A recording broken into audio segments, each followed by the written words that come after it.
Hello cuties, big and little rascals and troublemakers. Today I'm trying to look a little bit like Kai in the middle of this improvised winter landscape because we are continuing our reading of The Snow Queen by Hans Christian Andersen. Part 2. In the previous episode, pieces of the wicked mirror had just gotten into Kai's eye and into his heart. "Why do you cry?" he asked. "It makes you look ugly. There's nothing the matter with me." "How horrid!" he suddenly cried. "There's a worm in that rose, and that one is quite crooked. After all, these are nasty roses, and so are the boxes they are growing in." He kicked the box and broke off 2 of the roses.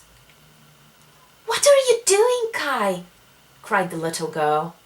When he saw her alarm, he broke off another rose and then ran in by his own window and left dear little Gerda alone. When she next got out the picture book, he said it was only fit for babies in long clothes.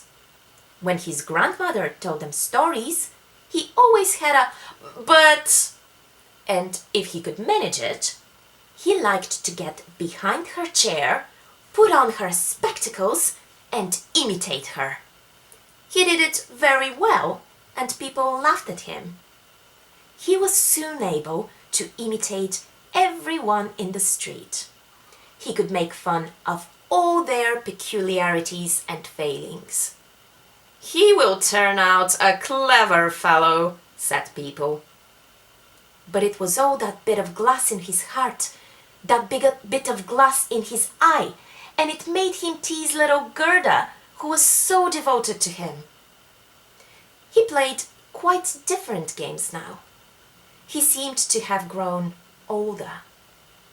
One winter's day, when the snow was falling fast, he brought in a big magnifying glass. He held out the tail of his blue coat and let the snowflakes fall upon it. "Now look through the glass, Gerda," he said. Every snowflake was magnified and looked like a lovely flower or a sharply pointed star.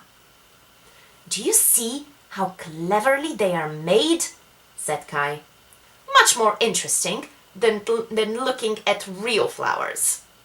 And there is not a single flaw in them. They are perfect. If only they would not melt." Shortly after, he appeared in his thick gloves with his sledge on his back. He shouted right into Gerda's ear, "I have got to leave to drive in the big square where the other boys play." And away he went. In the big square, the bolder boys used to tie their little sledges to the farm carts and go a long way in this fashion. They had no end of fun over it. Just in the middle of their games, a big sledge came along. It was painted white, and the occupant wore a white fur coat and cap. The sledge drove twice around the square, and Kai quickly tied his sledge on behind. Then off they went, faster and faster, into the next street. The driver turned round and nodded to Kai in the most friendly way, just as if they knew each other.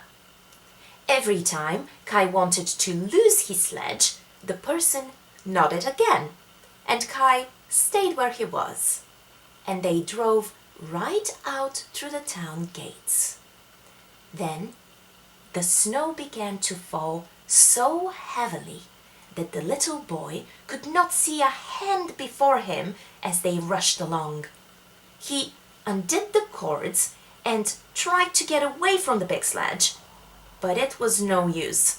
His little sledge stuck fast, and on they rushed, faster than the wind. He shouted aloud, but nobody heard him, and the sledge tore on through the snowdrifts. Every now and then it gave a bound, as if they were jumping over hedges and ditches. He was very frightened, and he wanted to say his prayers, but he could only remember the multiplication tables. The snowflakes grew bigger and bigger, till at last they looked like big white chickens. All at once they sprang on one side, the big sledge stopped, and the person who drove got up, coat and cap smothered in snow. It was a tall and upright lady, all shining white, the Snow Queen herself. "We have come along at a good pace," she said, "but it's cold enough to kill one. Creep inside my bearskin coat." She took him into the sledge by her, wrapped him in her furs, and he felt as if he were sinking into a snowdrift. "Are you still cold?" she asked, and she kissed him on the forehead. Ugh! It was colder than ice. It went to his very heart, which was already more than half ice. He felt as if he were dying, but only for a moment, and then it seemed to have done him good. He no longer felt cold. "My sledge! Don't forget my sledge!" He only remembered it now. It was tied to one of the white chickens, which flew along behind them. The Snow Queen kissed Kai again, and then he forgot all about little Gerda, grandmother, and all the others at home. "Now, I mustn't kiss you any more," she said, "or I should kiss you to death." Kai looked at her. She was so pretty.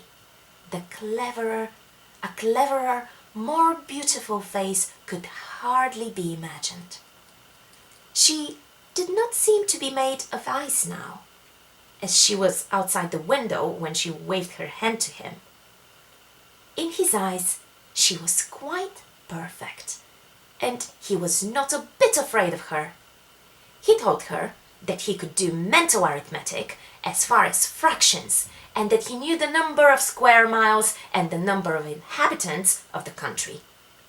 She always smiled at him, and he then thought that he surely did not know enough, as he looked up into the wide expanse of heaven, into which they rose higher and higher as she flew with him on a dark cloud, while the storm surged around them, the wind ringing in their ears like well-known old songs. They flew over woods and lakes, over oceans and islands. The cold wind whistled down below them. The wolves howled. The black crows flew screaming over the sparkling snow. But up above, the moon shone bright and clear, and Kai looked at it all the long, long winter night. In the end, he slept at the Snow Queen's feet. This is the end of today's episode. Goodbye for now, and good luck.